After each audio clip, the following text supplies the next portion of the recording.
The African National Congress is the biggest, weakest link in the whole and on the whole political spectrum in South Africa. And this issue of Cape independence is a direct cause of their ineptitude.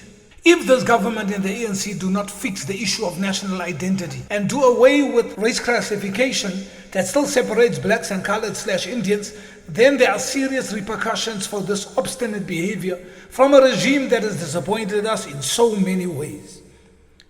To me, it seems the government has no idea what the consequences of their actions may be. It just seems like they're determined to keep this nation as divided as possible, exposing themselves as thinking along the lines of Hendrik Verwoerd.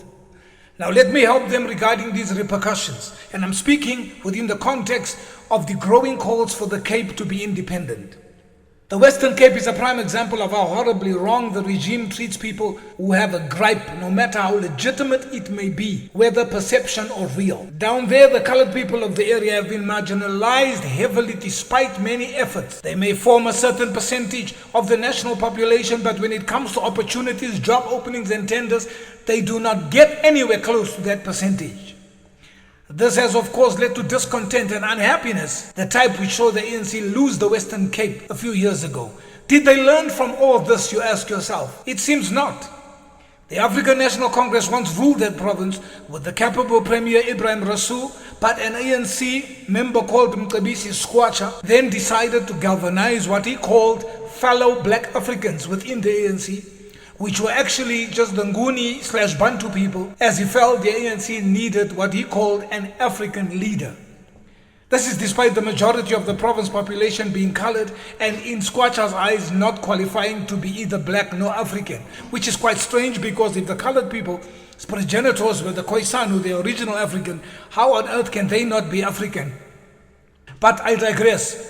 So there was certainly no shortage of excellent colored ANC leaders, as people like Alan Busa, Chris Nissen, Geraldine Fraser and Cheryl Carolus were all available and ready to go into service for their country. But Skwatsha was determined that he should be the premier because he was, in his words, a black African. That opens up a whole Pandora's box. That means that there possibly are Africans who are not black. And then there are possibly blacks who are not African. That is strange because what would you call the Ethiopians? What would you call the Algerians, the Libyans? What would you call the Nilots? But I digress again, we'll get back to that in a bit. This is confusing because Rasool was and still is not white. And last time I checked, he was both a South African and an African. Yes, his parents may have come from Malaysia, his great-great-great-great-great-parents, but that's not any difference to Skwatsha's great-great-great-parents who came from Congo, Burundi, Rwanda, on the Central African belt where the Nguni people come from. But it seems some among us, especially on the Nguni side, don't know what an African is. Perhaps it's because apartheid used that name for Bantu people only, that they think it actually only belongs to them.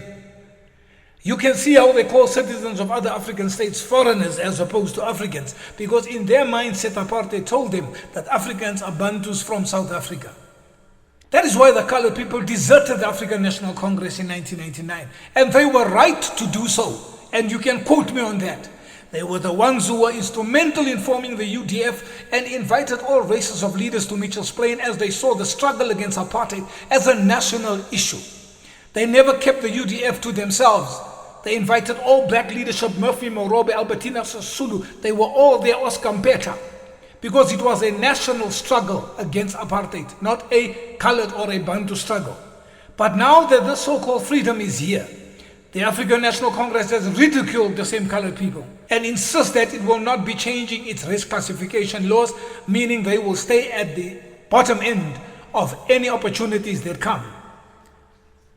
Coloreds have made serious representation as to their true identity before the colonials came. The majority of them are rightly either the offspring of the Khoisan or directly Khoisan.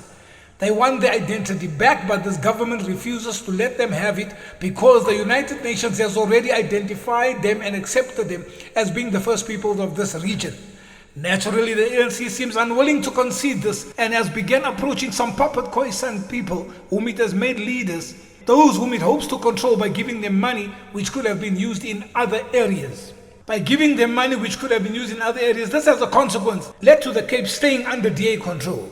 It is not so much a preference for the DA that the voters have down there, but it's a ploy and strategy to keep the ANC, given its endemic corruption and racism and the amount of political thuggery it is involved in. It is perfectly understandable. I get the impression that the colored voters want to take control of the DA at some stage later on, and they came very close one time when Patricia de Zille was part of that top leadership. So much that Helen Zille had to come back from retirement. Now, a few years later, listen to me, the efforts to declare the Cape independent are now in full swing and are 2 gears up from the marginal conversation this issue was in the past. These are people with serious money behind these efforts, and much of it comes from big business. The national government is all over the place in its response, as it has allowed Orania to exist in peace. And that is an Afrikaner enclave in the Northern Cape where blacks are not even allowed in.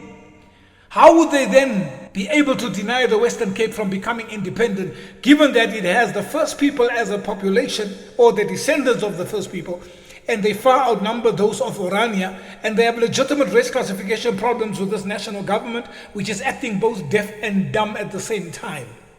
Moreover, the Western Cape is not suggesting in any way that blacks will not be allowed in it. Now listen, with the kind of money made available, the independence of the Cape could switch into first gear if the right leader for this project is found. But firstly, white capital must not be pronouncing on who its preferred leaders are, though they have a right to do so as private citizens. This is a very dumb move, as the identified leader they pronounce as their choice will immediately be labeled a sellout due to the past happenings during apartheid, where puppets were put in positions by rich white people. Morgan Tsvangirai's MDC is still struggling to overcome the challenges that came its way when the farmers, people like Eddie Coltart and Eddie Cross, stood on public platforms announcing that they favored Morgan Tsvangirai to be the leader. ZANU-PF milked this dry, painting him as a white man's puppet, and Tsvangirai died a sad death, never having tasted power despite winning 2 elections. Now, I'm astounded why these same brilliant business brains who run multi-million rand corporations should do this. Surely they must know that dislike and hatred for whites with money gets worse each day service delivery dries up. This is how it works. When the government steals money, which they do, and service delivery dries up, they simply turn around and blame white monopoly capital, which means white business takes the blame for government's failures. Government does this. So I would advise big business to not air your preferences in public. The game is not at that stage yet. The politicians simply blame you. So it is unadvisable for white business to publicly proclaim any favorite. Let all your support be behind the scenes, and your best bet is to appear indifferent whilst you quadruple your efforts behind the scenes. Else you will be the cause that your selected leader ends up being called a puppet. The history of this country prohibits many of us to watch which part of the game we are allowed or can play in. We must be sensitive about this. To win the election must be the goal that supersedes all else. Being known as the people who put so-and-so into power is not important. The last thing anyone should want to do is to undermine the very person who is their choice. That is a dumb decision. So the calls for Cape independence are for now a white colonial thing. But the calls for other territories to also secede won't take long to follow. Because we have a president in Orania, and then the Western Cape would be one too. Some bright spark amongst the people will remember that before 1910 there actually was no unified South Africa, but 4 republics: Transvaal, Oranje Vrystaat, Kaap Kolonie and Natal. So we must remember that before that we had tribal kingdoms of the Khoi tribes, and then the Zulus arrived later, but before white people, and other tribes also had their own, and the Xhosa and the Sotho, etc. So to claim SA's unitary state as being irrevocable, that's not clever at all.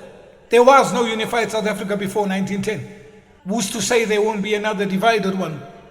And we have this badly performing government to thank for this serious problem. It is a fragmentation of what was a perfectly united rainbow nation in 1994. Now, is it feasible for the Cape to go independent? It's probable, I say. Would it be a negative step? Not necessarily. If a national government does not listen, acts deaf and dumb, and ignores the people to the point that it affects lives, brings suffering onto people, and creates all social mayhem in terms of crime due to a lack of resources being channeled only to one race, to one part of the country, then there is a good argument to be had. I want to expound in part 2 on the issues that make it possible and how it could probably work.